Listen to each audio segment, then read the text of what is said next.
Okay. There was a time when a handshake meant something in an agreement.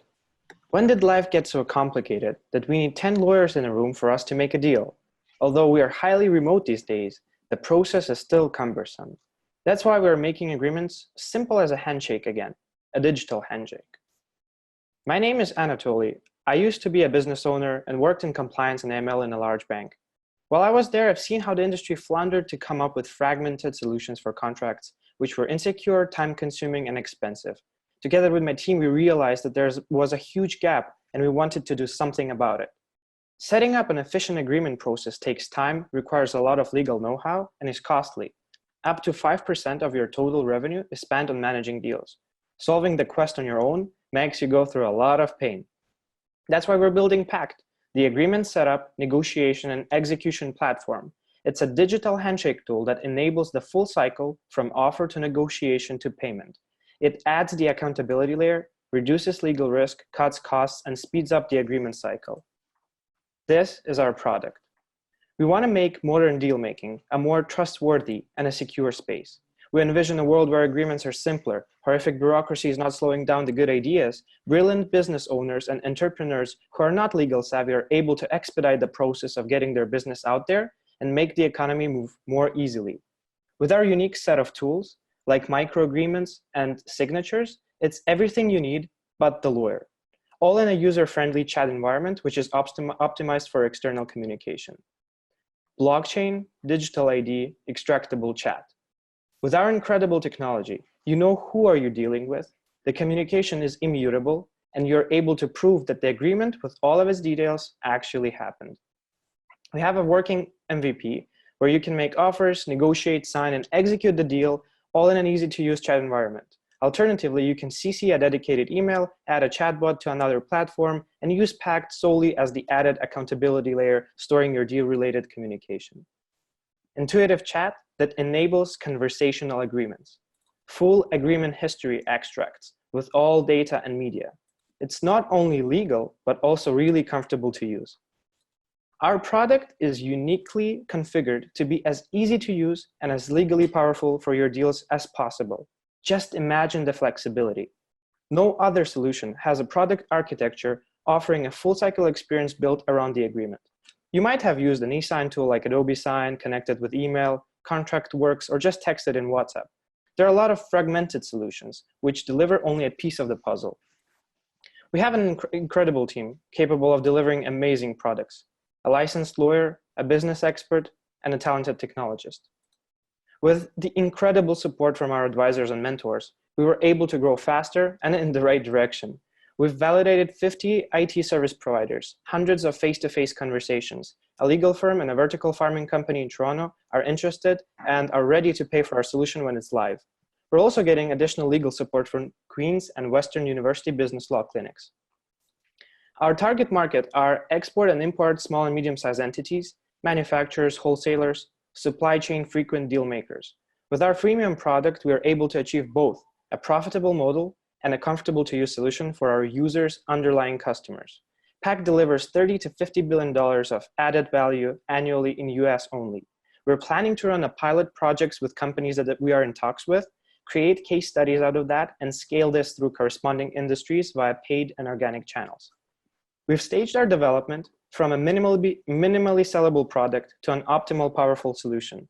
We've prepared our projections and cost breakdowns, and we're able to deliver a sellable product in 3 months. We're looking for an investment of around $500,000. Thank you, and we invite you to join us on this adventure of disrupting digital agreements. Strike deals with Paqt. Fantastic. First one under 5 minutes. Wonderful. That gives you more time for questions from the judges. So who wants to kick things off? Very interesting product. Yeah, really interesting. So, and great presentation, by the way. And what is your revenue model? I mean, how, you know, what is the cost? What are you charging? So we intend of having a subscription model of $5 to $10 per user per month. Alternatively, we would also have an integratable tool with marketplaces and your own platforms, which would be a separate kind of developer price-based. And we're ready to explore custom solutions like white label solutions with big corporate clients to tailor the product for their needs, and it will be more like a fixed price for just implementing it for them.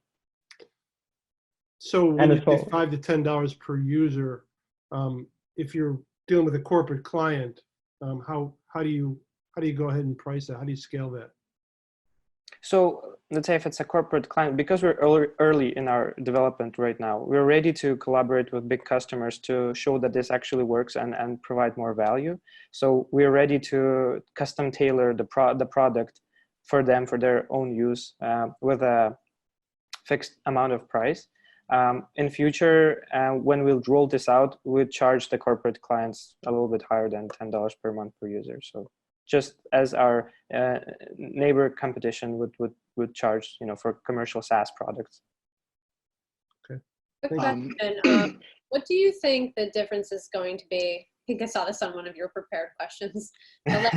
Between why would I use this versus HelloSign? Or is it just is it for somebody who's just not, I don't have a whole contract for this thing, but I just kind of want to know that this freelancer is going to pay me what I'm going to pay this freelancer what I said I would pay them. Totally.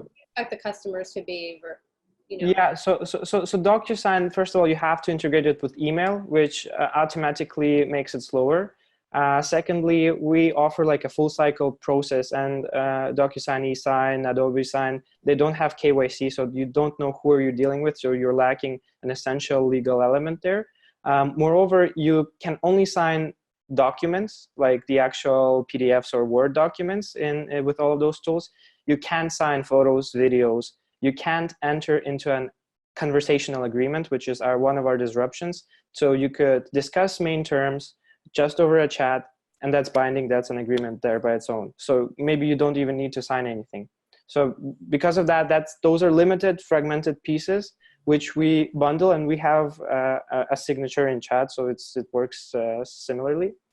And we just offer way more functionality and flexibility for our customers in the end of the day. Let me ask you this. As a contract lawyer, I'm obviously interested in hearing how you answer this. Very often in dealing with a contract, you know what your cost is and what your prices are and how many units you're delivering. But there's a lot of other content of a contract that basically is important to basically govern the relationship. What's the scope of the service? How do we resolve a dispute? A lot of different things. So if you're not talking about a templated approach where people have access to the different stuff that they need to include, how is it that two people that just want to cut some corners and get this thing done and get a deal done are going to enforce anything, are going to have any kind of ability to enforce a contract if the terms of that relationship are not well defined? So I just don't understand how you can enter into an agreement when you don't have all of the other things that the business people aren't thinking about in the agreement. Yeah, totally. So as you know, even an oral agreement is binding if there's evidence. So technically, you could enter into an agreement by just agreeing with someone that they would cut your lawn for $100. You have the proof or some kind of evidence for that, and that would be an agreement on itself. Similarly to that, if it's a more complex, more structured agreement, you could just attach a PDF document with all of those drafted beforehand. So we're not saying that you don't need a lawyer in the end of the day, right? We're everything but the lawyer, so you need the lawyer. If you're entering into simpler agreements, it's totally enforceable. You just extract the full agreement bundle, and you just present that to small claims court or a higher level court.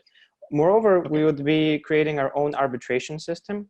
So specifically, this would be interesting for international law where legal systems differ. You'd just be able to click a click mark, and you would be able to choose an arbitration system similar to eBay, right? As they arbitrate the trades, we'll be able to arbitrate the agreements. Okay, so if I could just follow up with one quick comment, is that Yep. I think that you have your target wrong. If you're basically targeting large organizations to do this as their way of contracting, you really need to be targeting the retail market where somebody's coming over to bring an air conditioning person in to fix something, or hire a gig, person or a freelancer, to talk in terms of B2B on the high corporate level, I think misses the target of what you should be thinking about. I've stated on our targeting slide that we are actually targeting the export and import businesses, wholesalers, and the supply chain. So I totally agree that we would be targeting larger entities instead of like the small freelancer, for sure. And how are you thinking about your cost base? Well, we're very lean. We're able to, we have a remote team, and could you specify the question pertaining so like but the even just say developing your software, developing your platform? Yeah, totally. So I myself was involved a little bit in IT development beforehand. One of my co-founders is a full stack web developer. We know how to build agile and lean processes. We have remote teams scattered around the world, so we are able to cut costs by having a team of dedicated developers that we hire that are part of our team, but they're in a different location. That's why we're cutting the cost, just as Philip said 2 or 3 times. And we know how to do this cheap because we had our errors before. And Anatolii, just in regards, I think you mentioned it before, but will there be an opportunity for white labeling? Yeah, totally. Because we're just starting off, we were definitely interested in having this white label to a large commercial entity so that we could point and refer that, look, it works amazingly for them. That's why I just use our platform, and we'll do like a 1-off or 2-off white labels for them with a caveat that we could resell this as a SaaS product online. And yep, totally. All right. Anatolii, thank you so much. That was great. Thank you so much. Thanks for the great questions. Thanks for having us here. Wonderful. You got it.